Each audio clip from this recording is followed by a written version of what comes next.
नमस्ते दोस्त, आप लोग को स्वागत करती हूँ अपने यूट्यूब चैनल पर। आप लोग के सामने एक घरवा गीत सुनाने जा रहे हूँ। अच्छा लगे तो हमारे वीडियो को लाइक, सब्सक्राइब, शेयर जरूर करेगा। कमेंट में जरूर बताइएगा कि हमारा गीत कैसा लगा।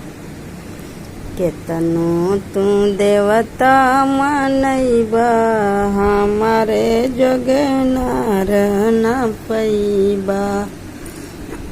केतनो तू देवता मनैबा, हमारी जोग नार न पैबा। बगिया में जइबा तू मालिन बसैबा, बगिया में जइबा तू मालिन बसैबा। संगे संगे गजला गुछैबा, हमारे जोगे नार न पैबा। संगे संगे गजला गुछैबा, हमारे जोगे नार न पैबा। केतनो तू देवता मनैबा, हमर जोगे नार न पैबा। केतनो तू देवता मनैबा, हमार जोगे नार न पैबा। कुआना पे जइबा त महरिन बसैबा, कुआना पर जइबा त महरिन बसैबा। संगे संगे पनिया भरैबा, हमार जोगे नार न पैबा।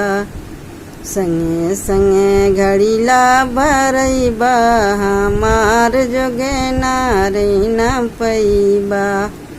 केतनो तू देवता मनैबा, हमार जोगे नारी न पैबा। केतनो तू देवता मनैबा, हमार जोगे नारी न पैबा।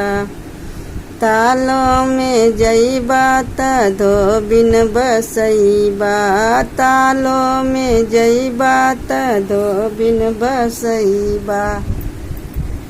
संगे संगे कपड़ा धोवैबा, हमार जोगे नारी न पैबा।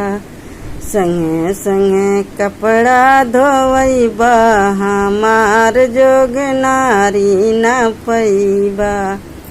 केतनो तू देवता मनैबा, हमारे जोग नारी न पैबा।